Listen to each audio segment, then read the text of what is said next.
nyo po? Teresa Roselis. Ilang taon? 44. Sa asawa nyo po? Nasa bahay. Ay, ilan anak nyo?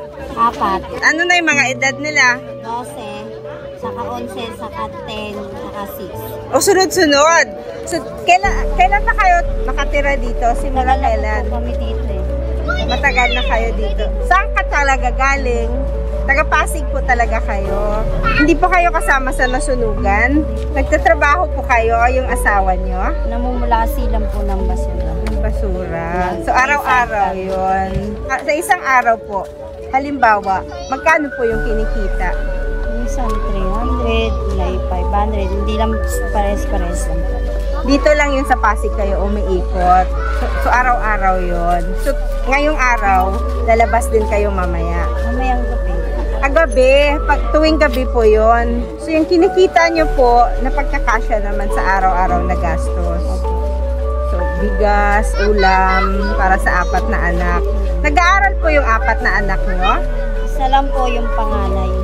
Grade 2. Pero 12 years old yun, diba? Grade 2 lang na po siya. siya, nahuli ng pag-aaral. Ano po ang hinihingi nyo kay Lord? Ano po yung dasal nyo? Sana makaraos sa buhay. Pero ang saya nyo pa rin po. Kahit ano, ganun talaga po yung buhay, no? So yung tinitirhan nyo ngayon, hindi pa po na-award sa inyo yun, no?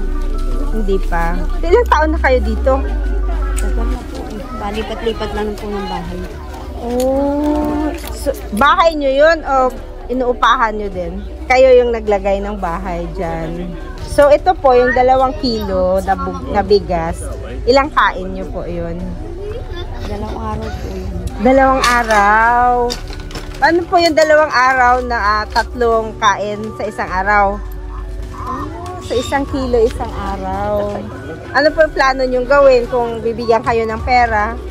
Bibili ng bigas, bibili ng pagkain ng mga anak ko. So, Saka po, matanda na rin po asawa ko, 58 na po. kayo po ulit, ilang taong kayo? 44. 44, 58. Hinala na rin po ang asawa ko minsan po. Masakit ang likod. Sabi niya, masakit ang likod ko ma. Masakit ang dibdib ko. Hinihingal na po ako, sabi niya gano'n sa akin. Minsan po, hindi ko na po siya pinamumulasi. Ako na lang po namumulasi. Minsan po, kasama ko yung mga anak ko. So pagkain talaga yung kailan. Yung araw-araw yung kinikita, sa pagkain lang talaga napupunta. Kasali po ako sa 4-piece. Sabi nga ng mga ano dyan, anong ginagawa mo sa pera mo pag nakakapindot ka? Inuuna ko po talaga bigas. Kaya sa kanila, kahit wala na po ulam. Sa ilang taon nyo na pong ginagawa yan? Tagal na rin po. Simula na nag-asawa kayo. Gusto po kayong sabihin kay Lord? Papasalamat po ako sa tulong ninyo na sabiya yung bigas. Sige po ate, salamat. Thank you po. Thank you po.